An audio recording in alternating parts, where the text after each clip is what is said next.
السلام علیکم عزیز طلباء، آج کا ہمارا موضوع ہے وہ ہے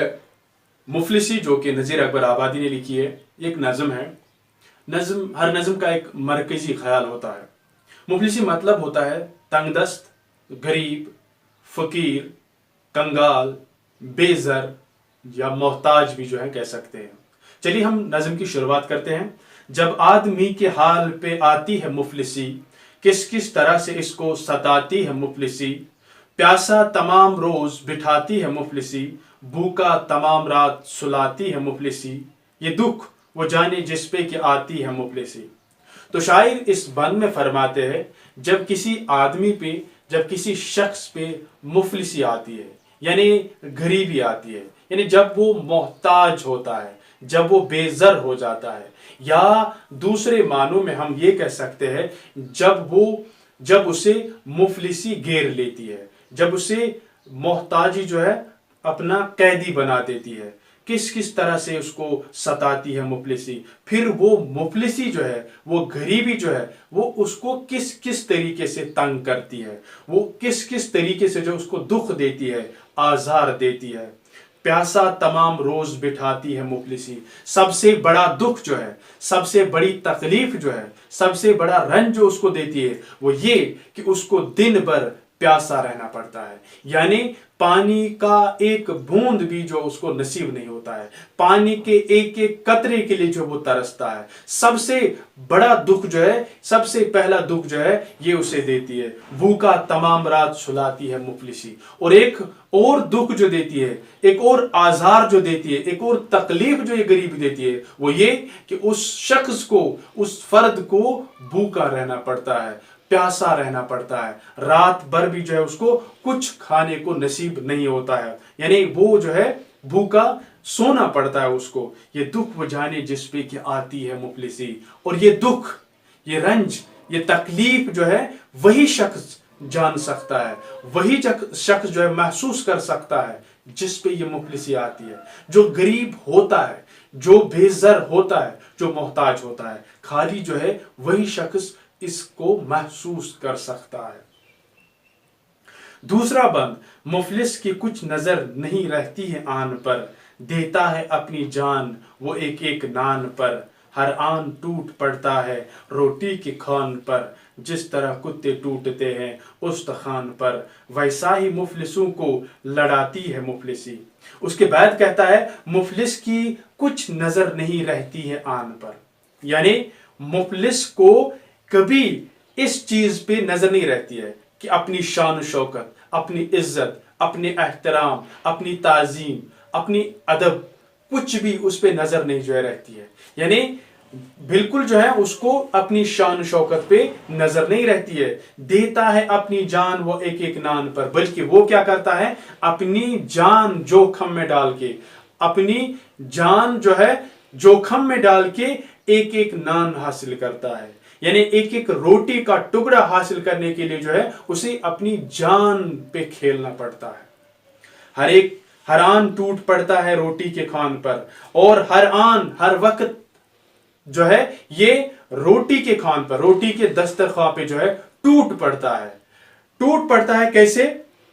جس طرح کتے ٹوٹتے ہیں استخوان پر، جس طرح جب کتے ہوتے ہیں جو کوئی استخوان دیکھتے ہیں اور اس کو کھانے کے لیے وہ ٹوٹ پڑتے ہیں، ایک اس ٹوٹے ہوئے یا اس استخوان کو حاصل کرنے کے لیے جس طرح کتے لڑ پڑتے ہیں، ٹوٹ پڑتے ہیں، اسی طرح یہ روٹی کے دسترخوان پہ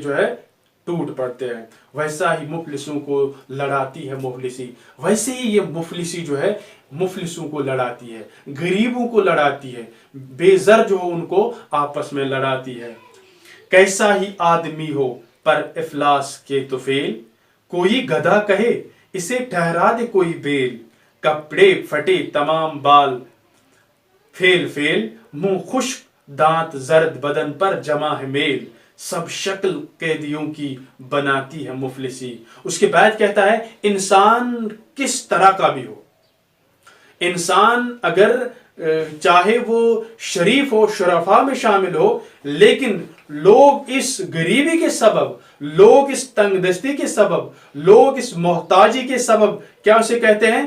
اسے مختلف قسموں کے نام دیتے ہیں، مختلف قسموں کے جو ہے نام دیتے ہیں۔ اس کیا کہتے ہیں؟ کوئی گدھا کہے سے ٹھہرا دے کوئی بیل، کوئی اسے گدھا کہتا ہے، کوئی جو بیل کہتا ہے۔ یعنی اگر وہ کتنا بھی ذہین ہو، کتنا بھی اخلاق والا ہو، آداب والا ہو، لیکن اس غریبی کے سبب، اس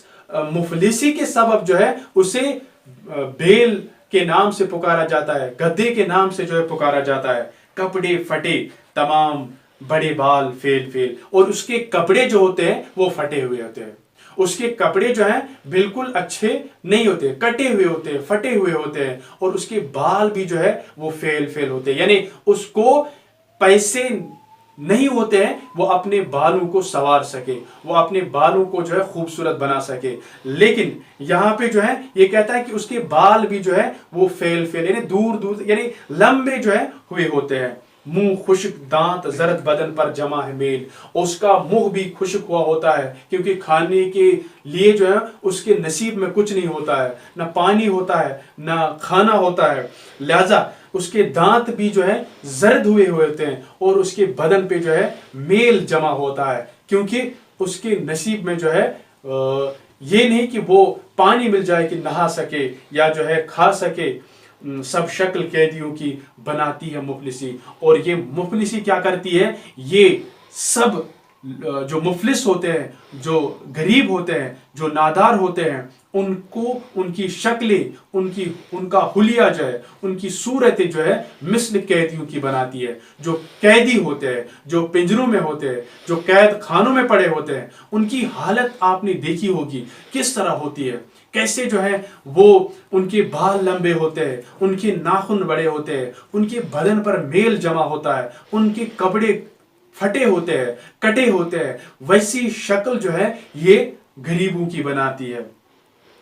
اور آخر میں شاعر اس بند میں کہتا ہے، دنیا میں لے کے شاہ سے اے یارو تا فقیر، خالق نہ مفلسی میں کسی کو کرے اسیر، اشرف کو بناتی ہے ایک آن میں فقیر، کیا کیا میں مفلسی کو خرابی کہوں نذیر، وہ جانے جس کے دل کو جلاتی ہے مفلسی، دنیا میں لے کے شاہ سے اے یارو تا فقیر۔ اب شاعر آخری بند میں کہتا ہے شاہ سے لے کر، بادشاہ سے لے کر فقیر تک، گدھا تک، جس کے پاس کچھ نہیں ہو اور جس کے پاس سب کچھ ہو، خالق نہ مفلسی میں کسی کو کرے اسیر۔ اللہ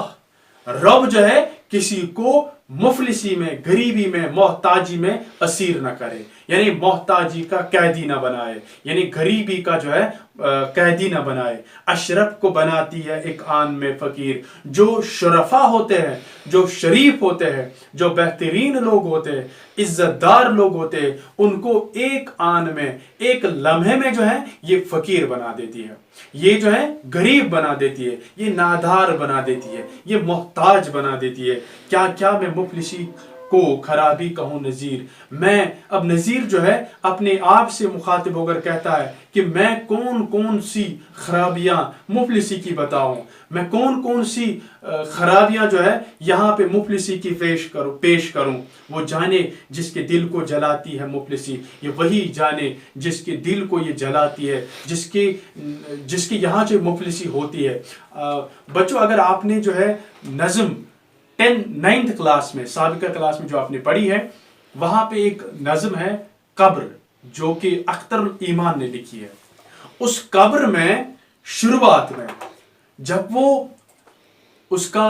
باپ مر جاتا ہے تو بیٹا جو ہے بہت زیادہ فریادیں کرتا ہے، بہت زیادہ آہوزاری کرتا ہے، اور اسے پکارتا ہے، کہتا ہے کہ تم ایسی جگہ چھوڑ کے ہمیں چلے گئے ہو جہاں نہ آپ کا کوئی دوست ہے، نہ مونس ہے، وہاں اندھیری کوٹری ہوگی، وہاں پانی نہیں ہوگا، وہاں کھانا نہیں ہوگا، وہاں اگر تم کسی بھی چیز کے لیے کی آرزو کرو گے تو وہ آپ کو نہیں ملے گا۔ لیکن آخر کا مصرع جو ہے بہت ہی وہ دل کو جھنجھوڑنے والا ہے، وہ ہے کہ جب اسے وہ بچہ کہتا ہے، بابا کیا اسے ہمارے گھر لیے جاتے ہیں؟ یعنی اس سے مطلب صاف ہوتا ہے کہ غریب، مفلس، محتاج اور نادار کی زندگی ایک قبر کی مانند ہے. قبر میں جو درپیش ہے وہ ایک مفلس شخص کو زندہ درپیش ہے. تو آج کے لیے اتنا کافی ہے. اللہ حافظ.